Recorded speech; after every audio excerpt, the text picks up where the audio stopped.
भूतिया हवेली का राज।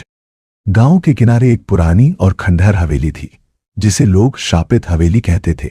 यह हवेली सैकड़ों साल पुरानी थी और इसके बारे में कई किस्से और कहानियां प्रचलित थीं। कहा जाता था कि जो भी इस हवेली में गया वह कभी वापस नहीं लौटा। लोग हवेली के पास से गुजरने से भी डरते थे। राघव, जो कि एक शहरी लड़का था, हाल ही में अपने दादा के गांव आया था। वह बहुत ही जिज्ञासु और निडर स्वभाव का था। जब उसने हवेली के बारे में सुना तो उसकी उत्सुकता बढ़ गई। उसने तय कर लिया कि वह इस हवेली के रहस्य को सुलझाएगा। राघव ने अपने दोस्तों अर्जुन और समीर को अपने साथ चलने के लिए मनाया। तीनों ने रात के समय हवेली जाने का फैसला किया क्योंकि दिन में वहां जाना ज्यादा डरावना नहीं लगता। वे एक टॉर्च और कुछ खाने पीने का सामान लेकर तैयार हो गए। रात का समय था। चारों तरफ सन्नाटा और घने पेड़ों की छाया हवेली को और भी डरावना बना रही थी। हवेली के पास पहुंचते ही तीनों को अजीब सी ठंड महसूस होने लगी। हवेली के अंदर अजीब आवाजें गूंज रही थीं। कभी किसी के रोने की आवाज आती तो कभी कोई धीमे से हंसता हुआ सुनाई देता।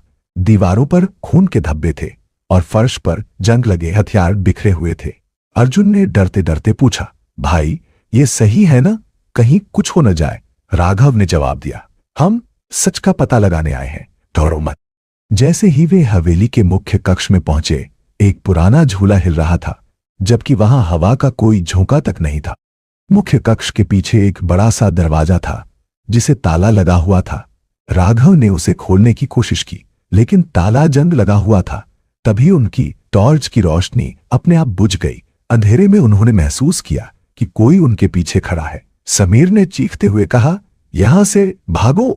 लेकिन राघव की नजर दरवाजे के ऊपर लिखे अजीब शब्दों पर पड़ी। उसमें लिखा था, जो इस दरवाजे को खोलेगा वह अपने जीवन से हाथ धो बैठेगा। जैसे ही राघव ने दरवाजा खोलने की कोशिश की, अचानक से एक भूतिया महिला प्रकट हुई। उसका चेहरा विकृत था और उसकी आंखों से खून टपक रहा था। उसने जोर से चिल्लाते हुए कहा, तुमने मेरी शांति भंग की है, अब तुम सब मरोगे। अर्जुन और समीर भागने लगे, लेकिन दरवाजा अपने आप बंद हो गया। भूतिया महिला ने राघव की तरफ देखा और कहा, तुम्हें सच्चाई जाननी है तो मेरे पीछे आओ। राघव ने साहस जुटाकर भूतिया महिला से पूछा, तुम कौन हो और इस हवेली में क्या हुआ था? महिला ने कहा, मैं रानी रत्नमाला हूं। यह हवेली कभी मेरा घर हुआ करती थी, लेकिन मेरे ही परिवार ने मुझे धोखा दिया और मुझे इस हवेली में जिंदा जला दिया। तब से मैं यहीं भटक रही। रानी ने राघव को एक गुप्त तहखाने में ले जाकर वह जगह दिखाई जहां उसे जलाया गया था।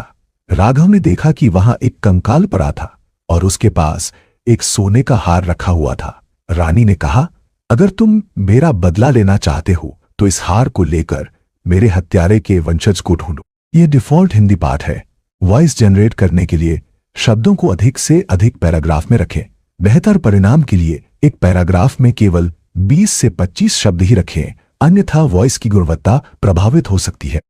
अगर मेरी ये कहानी आपको पसंद आई हो तो चैनल को सब्सक्राइब करें और वीडियो को लाइक, कमेंट एंड शेयर जरूर करें।